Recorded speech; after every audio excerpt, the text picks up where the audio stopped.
Hello, ladies and gentlemen. This is Fahim Jackson, and this is episode 72 of my podcast show, In the Know.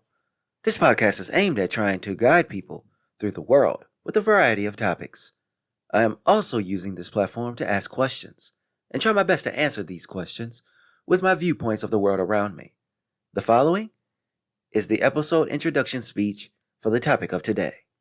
And that introduction speech is regarding, is there a God?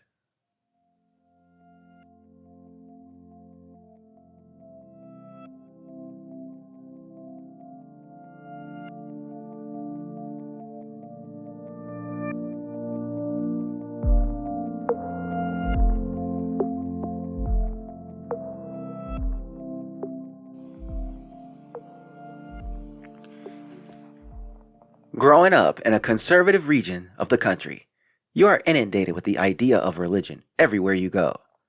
Even in my household, there were images of Jesus Christ.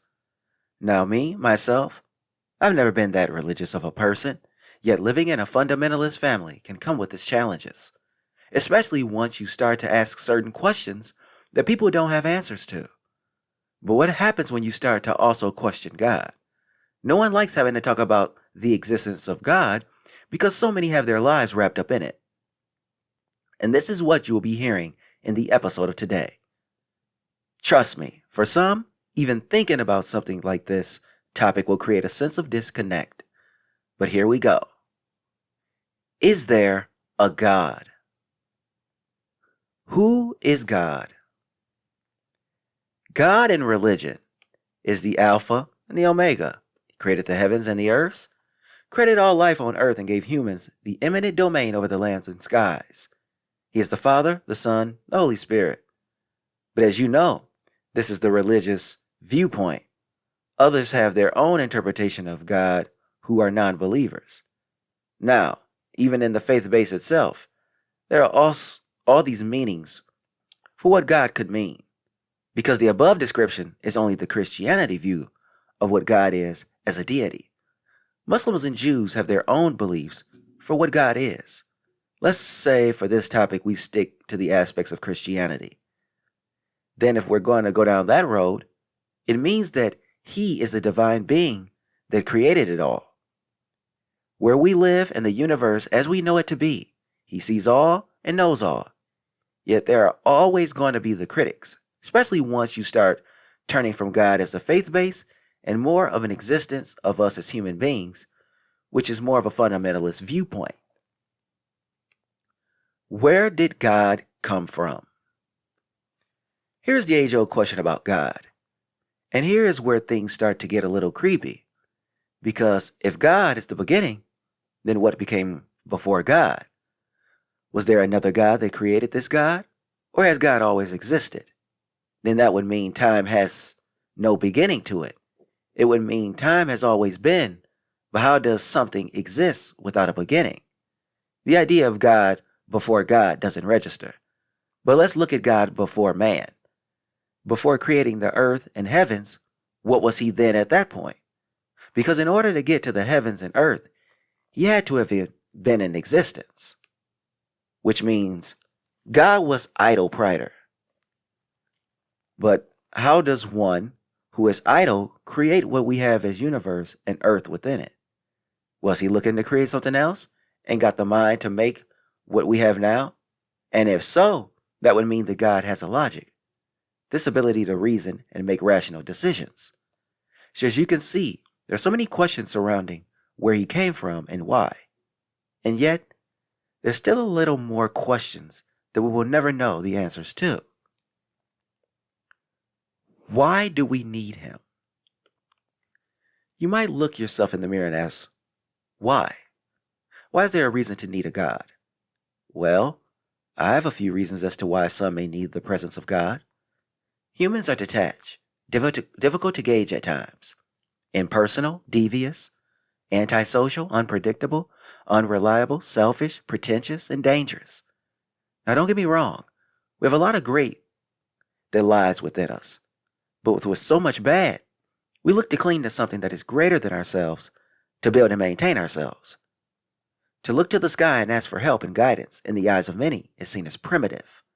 But for the people who believe in Him most, they will tell you that this makes some perfect sense. They will ask, have you ever spoken to Him and heard Him reply? Have you ever called out to Him and received His blessings from above? Or have you asked for His forgiveness for something that you've done with hopes of a better outcome? For you have learned your lesson and are moving forward in life. We also have a need for God when there are so many forces working against us. We ask and pray for protection. There's so many things in life that are unexplainable that we need something to cling to. Now, atheists might look at you as someone who is understandably upset and hurt by things out of your control, but see them as nothing more than random events that just tend to happen. Who teaches you about God? In the beginning of your life, you are taught everything you know from the very people or person who raised you. For me, I was brought up in a Christian household and family with slight fundamentalist views. Now, over time, my views have been adjusted, which will I talk about in detail later in this episode. But for now, let's focus on parents and their teachings of God to you. It starts when you learn from your parents at home. This is a transition, which for some is in schools and the church. As a young child, I spent a few Sundays, not every, but a few in Sunday school. This is where the children would be in the basement of our church learning the teachings of the Christian Bible. My recollection of what we learned exactly is a blur since it was in a distant past, but nonetheless, you expected to learn in this space about God, as well as sing in choir, if you were going to be in Sunday school consistently. Now, a little in this section, I talked about going to schools that were geared towards religion.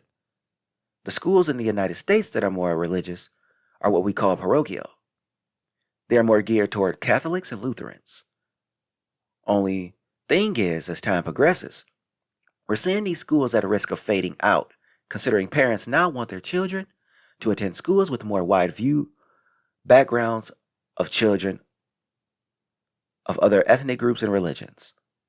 Then again, you are preparing them to assimilate into a society where you have to deal with people of all backgrounds. What is life without God?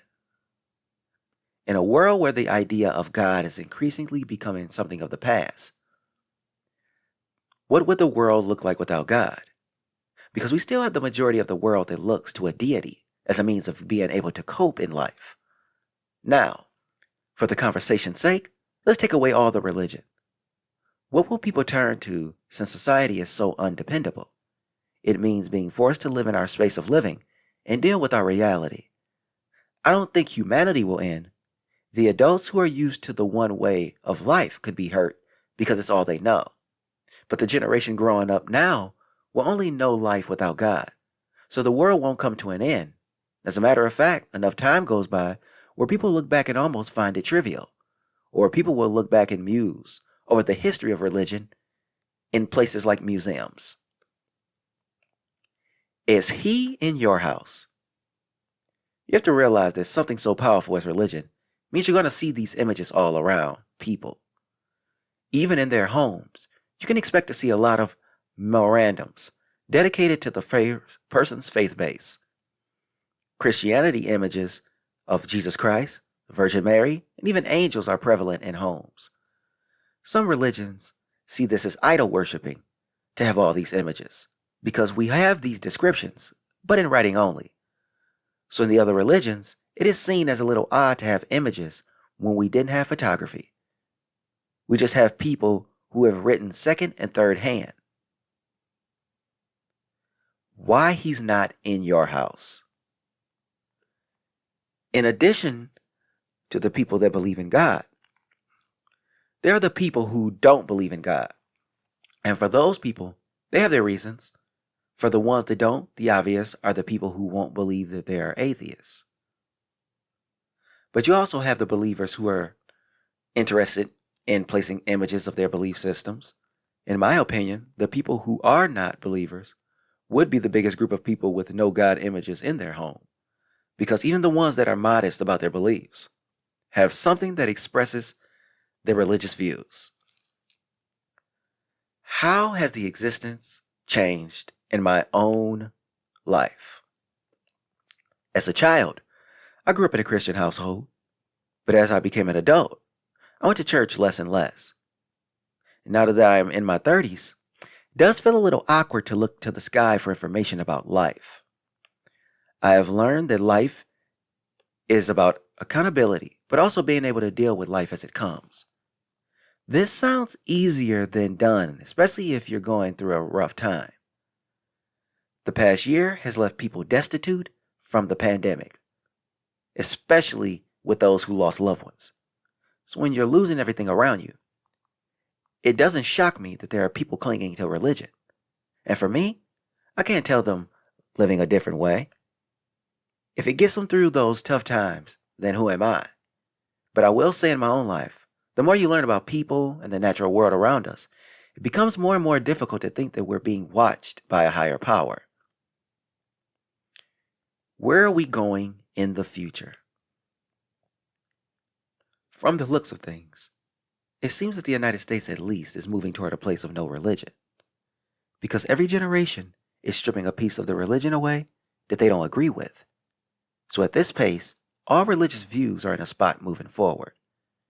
Especially with science also proving more about the world around us, which is a major reason why so many people are walking away from the idea of God.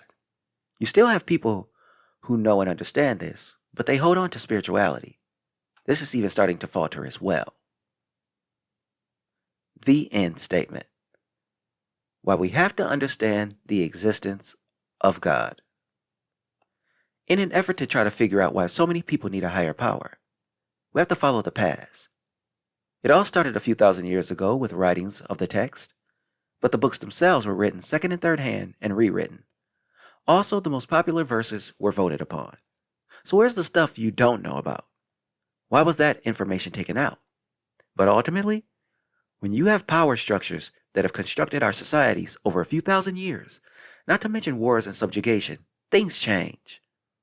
So people today who hold the belief are from a time when we as humans were in different parts of the globe. Nonetheless, it has stood the test of time. And because of that, there's something still very important about the existence of religion. Yes, there are people who aim to harm in the name of religion, yet it is still a tool for the most part which keeps men and women going forward in life. And if it gets them through the day, especially during these trying times, then so be it. So, thank you for listening to In the Know, and I'll be bringing you another episode regarding religion. The topic will be which religion is right. Part 1. And part 1 will be covering Judaism.